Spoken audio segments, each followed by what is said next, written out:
Assalamualaikum warahmatullahi wabarakatuh. Kami dari kelompok 1 mata kuliah Biosistematika Hewan dengan saya Masyito Eka Yusvita dengan NIM 21410108003. Dengan saya Mila Ain Azura dengan NIM 2121010080044. Dengan saya Kusno Hatimah dengan NIM 214110818.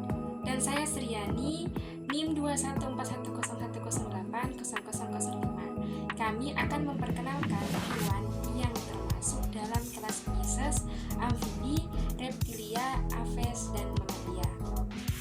Nah, yang pertama dari kelas Pisces. Kelas Pisces merujuk pada kelas ikan dalam kingdom Animalia. Ikan termasuk dalam kelompok vertebrata yang hidup di air dan bernafas dengan insang. Mereka termasuk dalam filum Chordata dan kelas Pisces. Kelas Pisces sendiri terbagi menjadi 2 superkelas, yaitu yang pertama ada Agnatha atau ikan tanpa rahang, dan yang kedua Gnatostomata atau ikan dengan rahang.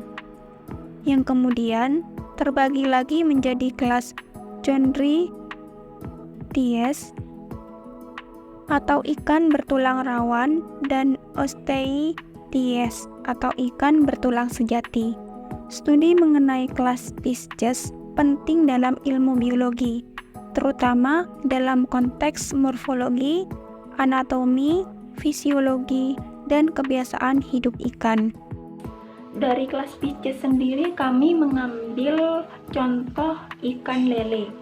Untuk klasifikasi dari ikan lele sendiri yaitu kingdomnya Animalia, filumnya Chordata, subfilumnya Vertebrata, kelasnya Pisces, subkelasnya Telostei, ordonya Ostariophysi, subordonya Siluroidea, familinya ada Claridae, genusnya Clarias, dan spesiesnya Clarias sp. Untuk morfologi dari ikan lele sendiri itu ada bentuk tubuhnya itu memanjang, kepalanya agak lebar. Kemudian ikan lele itu tidak memiliki sisik di tubuhnya, tetapi tubuhnya itu mempunyai kulit yang licin. Warna kulitnya itu terdapat bercak-bercak berwarna putih, seperti itu, hingga kecoklatan abu-abu. Tengah badannya itu mempunyai potongan membulat dengan kepala pipih ke bawah. Sedangkan bagian belakangnya itu berbentuk pipih ke samping. Selanjutnya peranan dari ikan lele. Ikan lele memiliki beberapa peranan, yaitu yang pertama sebagai sumber protein, yang kedua industri perikanan, yang ketiga pembersih lingkungan, yang keempat kontribusi ekonomi, dan yang kelima penting dalam rantai makanan. Nah, saya di sini akan menjelaskan tentang amfibi. Saya mengambil salah satu contoh hewan, yaitu katak hijau. Klasifikasi dari katak hijau yaitu kingdom Animalia, filum Chordata, subfilum Vertebrata, kelas amfibi, ordo Anura, famili Ranidae, genus Rana, dan spesies Rana cancrifora. Morfologi katak hijau, warna dan pola tubuh. Katak hijau umumnya memiliki warna tubuh yang dominan hijau, meskipun ada variasi dalam tingkat kecerahan dan nuansa hijau. Beberapa katak hijau mungkin memiliki pola atau bintik-bintik yang membantu mereka untuk menyamarkan diri di lingkungan alamiah. Yang kedua, ukuran tubuh. Ukuran tubuh katak hijau itu sangat bervariasi tergantung pada spesiesnya. Beberapa beberapa katak hijau memiliki ukuran yang relatif kecil, sementara yang lain mungkin lebih besar. Nah, yang morfologi yang ketiga yaitu bentuk tubuh. Bentuk tubuh umum katak. Bentuk tubuh katak pada umumnya itu bulat dan membulat dengan kepala yang cenderung lebih besar daripada tubuh bagian belakang. Mata dan telinga. Mata seringkali besar dan menonjol, memberikan katak penglihatan yang baik, terutama saat berburu mangsa pada malam hari. Telinga pada umumnya berbentuk bulat atau oval di samping kepala. Dan yang kelima yaitu ada anggota badan. Katak memiliki 4 anggota badan yaitu kaki, dengan jari-jari yang dilengkapi membran atau selaput yang membantu mereka untuk berenang. Selanjutnya yaitu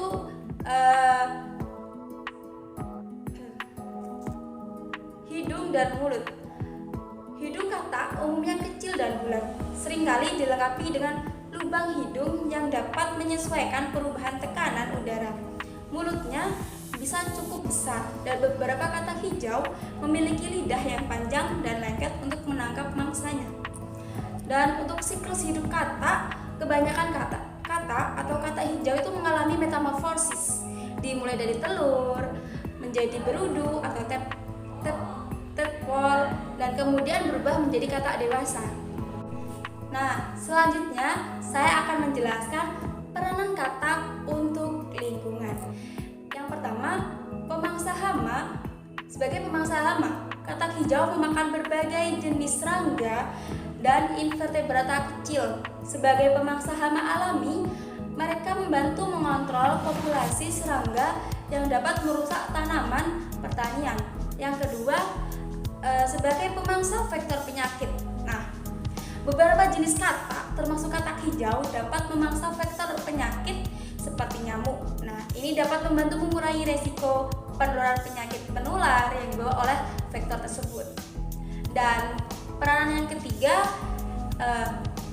menjadi mangsa. Nah, katak hijau juga itu berperan sebagai mangsa bagi berbagai predator, termasuk burung, reptil, mamalia, dan beberapa jenis serangga lainnya. Mereka menduduki posisi penting dalam rantai makanan dan membantu menjaga keseimbangan ekosistem. Nah, itu beberapa contoh peranan yang sudah saya jelaskan, dan masih banyak lagi peranan yang lainnya. Selanjutnya yaitu kelas Aves. Kelas Aves ini merupakan hewan yang termasuk di Kingdom Animalia dan merupakan satu dari kelas tersendiri dalam Kingdom Animalia itu sendiri. Nah, hewan Aves ini merupakan hewan vertebrata yang memiliki beberapa ciri-ciri khusus, seperti memiliki bulu-bulu yang menutupi tubuhnya, tubuh yang dilengkapi dengan sayap, dan sebagian besar dapat terbang, tapi ada yang tidak bisa terbang. Nah, tulang rangka ringan dan hampa yang disebut tulang pneumatik dan memiliki kelenjar minyak yang berguna untuk menjaga kelembapan bulu tubuh yang berdarah panas. Aves ini juga dapat ditemukan di berbagai lingkungan, mulai dari hutan hingga dataran tinggi dan wilayah semi gurun yang kering.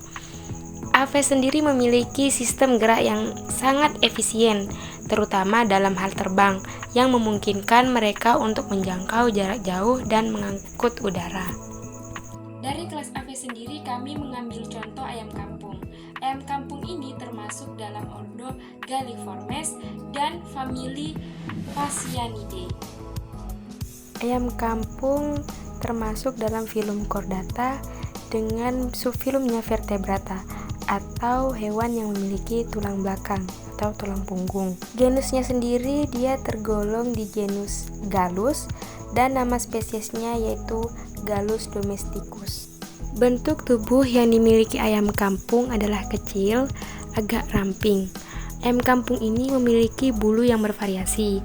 Ada yang hitam, putih, coklat, kuning kemerahan, atau kombinasi dari warna-warna itu. Nah, kalau ayam jantan memiliki tubuh yang lebih besar daripada ayam betina dengan jengger yang bergerigi besar dan tegak. Kalau di ayam betina, dia memiliki jengger yang kecil, tebal, dan berwarna merah cerah. Selain itu, pada jantan terdapat pial berwarna merah cerah, sedangkan betina memiliki pial yang kecil dan bergelambir. Ayam kampung ini memiliki produktivitas telur yang rendah dan pertumbuhan tubuh yang lambat.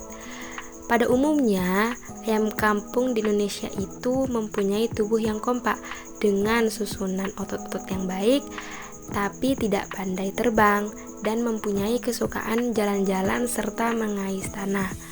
Karenanya, ayam kampung memiliki kuku yang tajam dan jari kaki yang tidak terlalu panjang, tapi kuat dengan betis dan paha yang kokoh. Ayam kampung memiliki peranan penting dalam mendukung ekonomi masyarakat pedesaan karena memiliki daya adaptasi yang tinggi terhadap lingkungan dan pemeliharaannya relatif lebih mudah. Ayam kampung juga memang menjadi basis ekonomi petani pedesaan untuk kebutuhan daging dan telur. Karena ayam kampung ini memiliki keunggulan dibandingkan dengan ayam jenis lainnya, terutama dari segi kualitas telur dan dagingnya. Ayam kampung ini juga memiliki manfaat serta nutrisi yang lebih banyak sehingga dapat meningkatkan vitalitas kesehatan masyarakat. Baik, di sini saya akan menjelaskan spesies hewan kelas mamalia, salah satu contohnya hewan kambing. Klasifikasi Kingdom Animalia, Phylum Chordata, kelas mamalia, ordo Artiodactyla, subfamili Bovidae, genus Capra, spesies Capra aegarus, subspesies Capre aegarus hircus.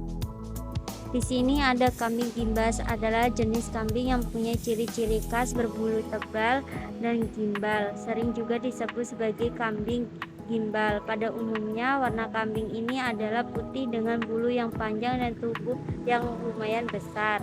Kambing mempunyai peranan yang kompleks dalam kegiatan usaha tani. Fungsi ekonomi dan biologis kambing telah dikenal sejak lama. Menghasilkan daging ternak untuk dijual. Kambing juga menghasilkan pupuk untuk mempertahankan kesuburan tanah.